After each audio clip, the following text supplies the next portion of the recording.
second one is frequency in terms of like, not just when to send, but how often. So I'm gonna go ahead and touch the third wheel here. It's fine to email a lot. Not a problem at all. People really like it, actually. But say it louder. Email a lot. Okay, think of it like, do you guys remember, I'm gonna out myself here. Do you remember being like an NSYNC or Backstreet Boys fan back in the day?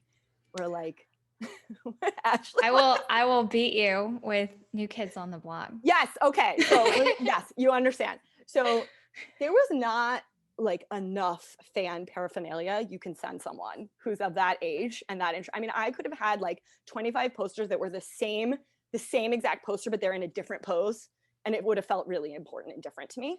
And so that's what I want you to think of with your newsletters and with the people that you're talking to. They want this stuff, like they are interested. So when I usually give this talk with slides, I have a picture of, I got like 14 emails from Gap within like 6 days. And all of them, like, it never annoyed me once. And that's because, write this down, it's not annoying when you're the market.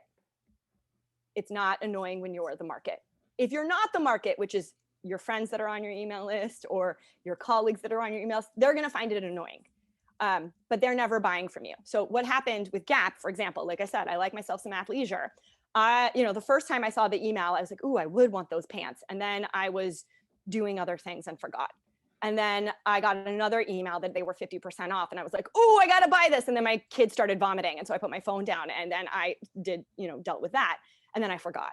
And then I got another email, and it took a certain number. Now, I'm not suggesting that you email every day. You don't have to do that. But the point I'm trying to make is that when someone wants to buy from you, it is helpful to get reminders, because you forget, because your competitor is inertia.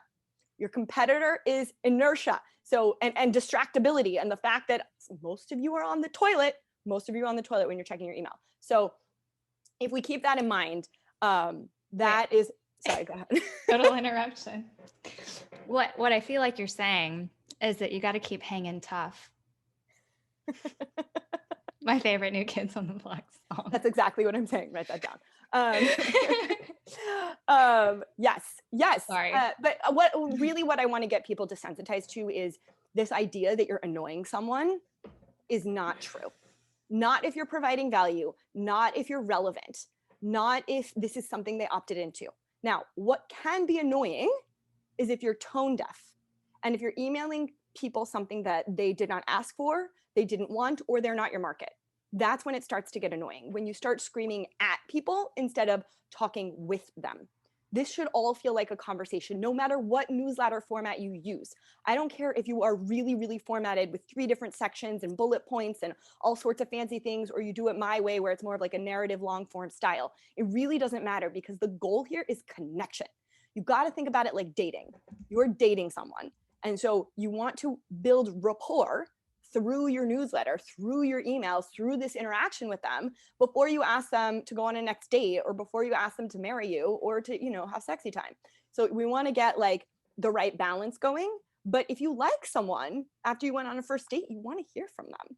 So I want to get over this feeling of that you're being annoying. And instead, I want you to take the posture of you're being respectful. But one, be respectful, right? Like, you don't need to be, it is, here, let me break that down, because I think that was confusing. You can be respectful while still nudging someone to take an action that they wanted to take. I want you to think of yourself as helpful instead of annoying.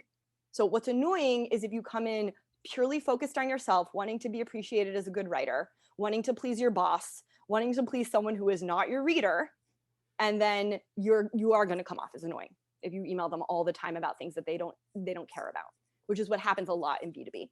I mean, I cannot tell you the number of fights I've gotten in with marketing directors who want to just use email as a promotion vehicle and a distribution channel for their agenda, which will work once, but people will just stop opening your emails after that.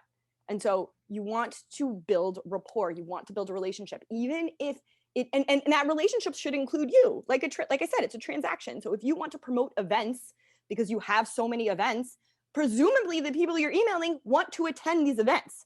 So tell them about it, but tell them about it in a way that doesn't say, here, I need money from you, but instead says, here's why you should attend. Here's why you will be interested in this. Here's why you would like this. here's why if you don't come, you are really missing out because Ashley's going to be there. Like finding ways to make it interesting for them.